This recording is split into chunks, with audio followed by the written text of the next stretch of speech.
बजाती हुई नागिन।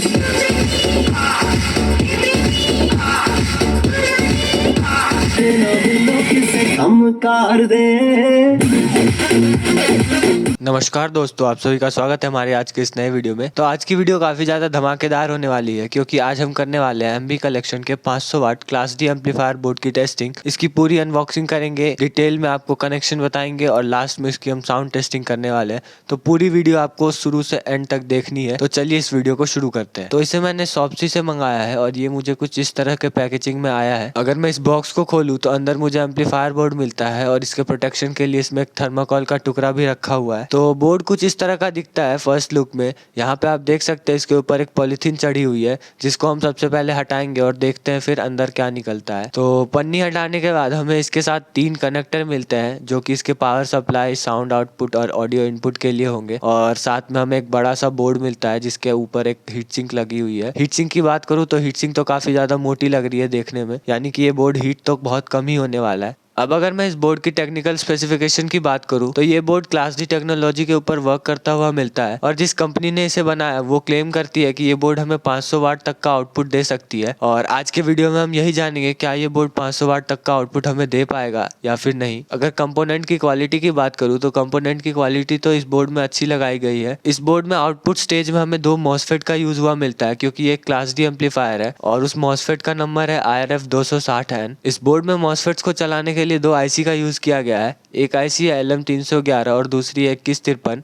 और ऑडियो गेन के लिए इस बोर्ड में NE5532 IC का यूज़ किया गया है जिससे हमें एक तगड़ा पंच मिलेगा। और बाकी बोर्डों की तरह इसमें आपको अलग से 12 वोल्ट सप्लाई देने की भी ज़रूरत नहीं है क्योंकि इसके अंदर एक ट्रांजिस्टर यूज़ किया गया है जो कि इसके अंदर हम 30-030 सप्लाई देंगे उसको ये 12 वोल्ट में कन्वर्ट कर देगा। अब अगर इस बोर्ड के कनेक्शन की बात करें तो इस बोर्ड के साथ हमें 3 कनेक्टर्स मिलते हैं जिसमें जो सबसे छोटा 2 पिन कनेक्टर है वो हमारा ऑडियो इनपुट का हो जाता है और जो बड़ा वाला 2 पिन कनेक्टर है वो स्पीकर आउटपुट का हो जाता है और 3 पिन वाला जो कनेक्टर है वो हमारा पावर सप्लाई के लिए है। तो अगर मैं ऑडियो इनपुट की बात करूँ तो वो आपको यहाँ पे जो ये वाइट कनेक्टर दिख रहा है छोटा वाला, यहाँ पे आपको कनेक्ट करना है और आपको पॉजिटिव और निगेटिव का खास ख्याल रखना है। बोर्ड पे आपको मार्किंग पहले से ही मिलेगी कहाँ पे आपको पॉजिटिव वायर कनेक्ट करना है ऑडियो का और कहाँ निगेटिव, तो वो आप देख कर लगाएं। इस बोर्ड में सबसे पहले हमें पावर सप्लाई का कनेक्शन करना होगा जिसके लिए हमें एक AC टू DC कन्वर्टर लेना होगा क्योंकि ये बोर्ड DC वोल्टेज पे चलता है और हमारा ट्रांसफार्मर हमें AC वोल्टेज देता है। तो हमें कन्वर्टर यूज़ करना पड़ेगा जो कि AC को DC में कन्वर्ट करेगा। तो मैं यहाँ पे एक कन्वर्टर यूज़ कर रहा हूँ जिसके अंदर 100 वोल्ट 10,000 माइक्रोफैराड के कैपेसिटर लगे हुए हैं।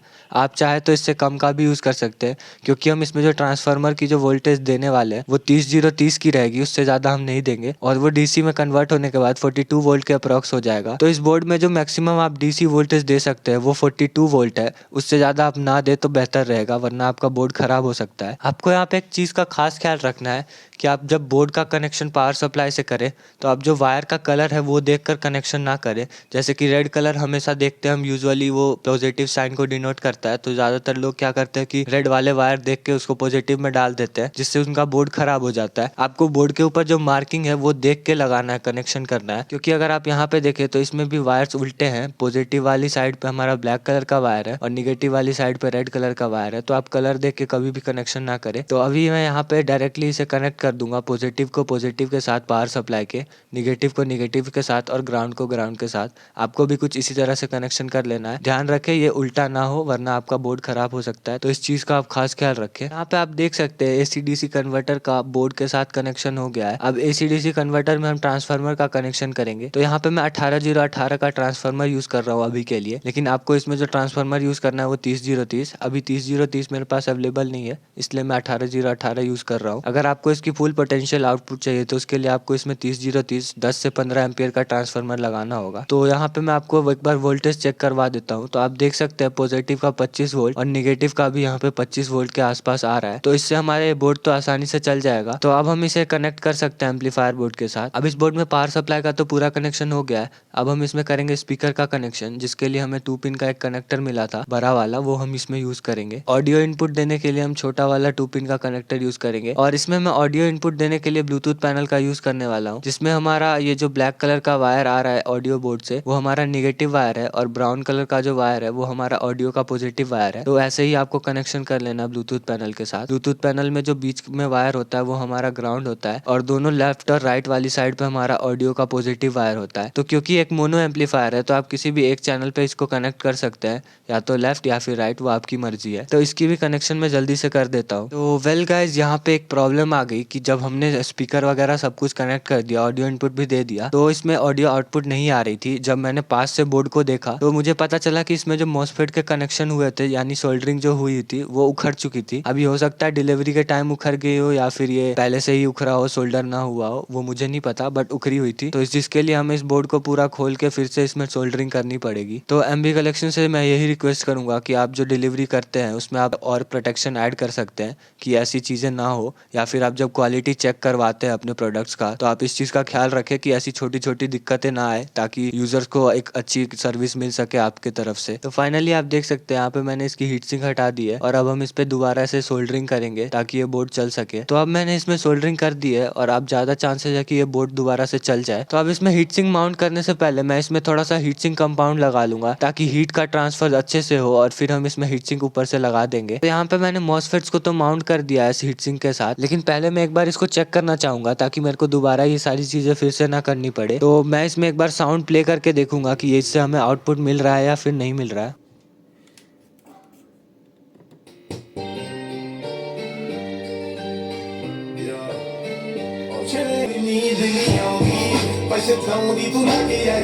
फाइनली आप देख सकते हैं इसमें से ऑडियो आउटपुट तो आ रही है। तो चलिए अब इसमें हीट सिंक को अच्छे से माउंट कर देते हैं, फिर हम इसकी टेस्टिंग करते हैं अच्छे से। अब इस बोर्ड की हो चुकी है पूरी कनेक्शन कंप्लीट। अब बारी आती है टेस्टिंग की कि ये बोर्ड कहाँ स्टैंड करता है, इससे आपको कितनी आउटपुट मिलने वाली है और इसकी साउंड क्वालिटी कैसी है। तो चलिए शुरू करते हैं इसकी साउंड टेस्टिंग।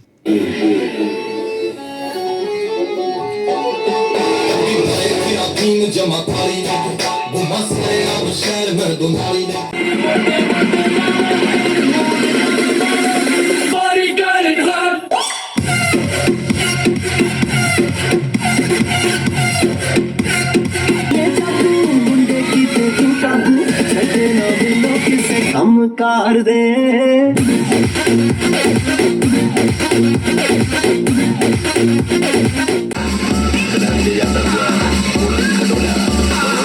तीन बजाती हुई नागिन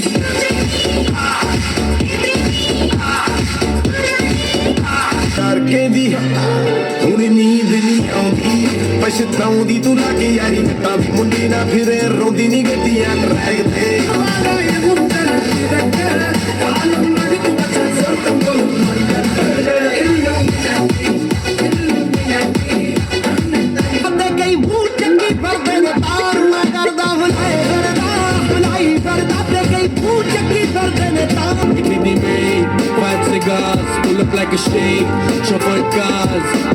तो आपने साउंड टेस्टिंग तो सुनी ली होगी। अगर मैं अपनी बात करूँ तो मैं तो इसके साउंड क्वालिटी से बिल्कुल डिसअपॉइंटेड हूँ। लिटरली मैंने सोचा नहीं था कि इस बोर्ड की साउंड क्वालिटी इतनी गंदी होगी। इसकी आवाज बिल्कुल ही फट जा रही है अगर हम जरा सा भी वॉल्यूम बढ़ा रहे तो मेरी तरफ से तो ये बोर्ड आपको रिकमेंडेड नहीं रहेगा। अब पता नहीं ये मेरे पीस में ही डिफॉल्ट है या फिर ये बोर्ड ही ऐसा है कि इसकी साउंड क्वालिटी ऐसी खराब है। अब यहाँ पे दो रीजन हो सकते हैं, या तो इस बोर्ड में कोई दिक्कत है, या तो दूसरी की हमने ट्रांसफार्मर यहाँ पे 18018 यूज किया है, उससे भी प्रॉब्लम आ सकती है। बट यहीं पे अगर मैं बात करूँ कि यही सेम 18018 ट्रांसफार्मर पे अगर मैं 400 वाट वाला class D amplifier board use करता हूँ, यही एमबी कलेक्शन वाला, तो उसमें जरा सा भी साउंड की क्वालिटी में बिल्कुल भी आपको कॉम्प्रोमाइज नहीं दिखेगा, यानी कि उसकी साउंड क्वालिटी बिल्कुल भी नहीं फटती है, जबकि इस बोर्ड की आवाज बिल्कुल ही डिस्टॉर्ट हो रही है। तो मैं तो आपको यही कहूंगा, अगर आपको ये बोर्ड मंगाना है तो आप इसे रिस्क पे मंगा सकते हो सकता है आपके साथ अच्छा चल जाए या फिर अच्छा ना चले। तो डिपेंड करता है कि कैसा क्या क्वालिटी रहती है उस टाइम में जब आप इसे ऑर्डर करते हैं। तो मेरी केस में तो ये अच्छा आउटपुट नहीं दे रहा है, इसकी आवाज़ लिटरली डिस्टॉर्ट हो रही है, जो कि बिल्कुल भी सुनने में अच्छा नहीं है। तो फिलहाल आज के वीडियो में यही था। अगर ये वीडियो आपको पसंद आया हो